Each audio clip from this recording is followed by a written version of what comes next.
Inter అయిపోయిన తర్వాత degree choose చేసుకునే స్టూడెంట్స్ ఎవరైతే ఉన్నారో వాళ్ళకి కొంతమంది ఒక కన్ఫ్యూజన్ స్టేట్లో ఉన్నారు. ఏం తీసుకోవాలి ఇంటర్ అయిన తర్వాత, ఏ కోర్స్ తీసుకుంటే ఎలాంటి కెరీర్ ఉంటుంది, ఒక బ్రైట్ ఫ్యూచర్ కావాలి అంటే ఏ కోర్స్ తీసుకోవాలంటే మీరు ఏం చెప్తారు స్టూడెంట్స్కి?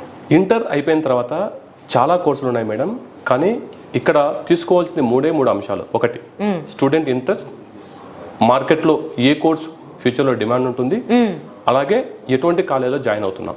ఓకే, ఇక్కడ టెక్నికల్గా అయితే చాలా బీటెక్ రిలేటెడ్ కోర్సెస్ ఉన్నాయి. మేనేజ్మెంట్ అయితే బీబీఏ లాంటి అద్భుతమైన కోర్సు ఉంది. అలాగే ఏ కాలేజీలో చూస్ చేసుకుంటున్నాం అనేటువంటిది ఇక్కడ ఇంపార్టెంట్. సో అంటే ఇప్పుడు ఒకనొక టైంలో అయితే అందరూ బీటెక్ వైపే మొగ్గు చూపారు.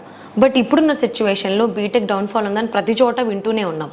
బట్ అలాంటి ఇబ్బందులు లేకుండా కెరీర్లో ఒడిదుడుకులు అనేవి ఎక్కడైనా కామన్, అవి కూడా తట్టుకుని ఉండగలిగేటువంటిది ఏదైనా కోర్స్ ఉందా డిగ్రీలో?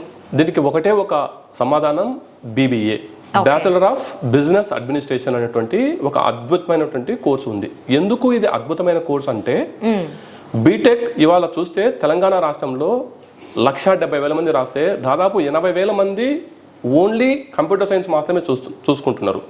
ఓన్లీ 10% ఆఫ్ ద స్టూడెంట్స్ మాత్రమే మిగిలిన రంగాల వైపు వెళ్తున్నారు. కానీ ఎండ్ ఆఫ్ ద డే ఎవరైనా సరే చివరికి మేనేజ్మెంట్ వైపే రావాల్సి ఉంటుంది. సో అలాంటిది బీబీఏలో వారి యొక్క 3 సంవత్సరాలు అద్భుతంగా వాళ్ళు నేర్చుకుని తర్వాత ఎంబీఏ ఒక మంచి ఐఐఎం లాంటి కాలేజీలో జాయిన్ అయితే వారి యొక్క ఫ్యూచర్ చాలా బాగుంటుంది మేడం.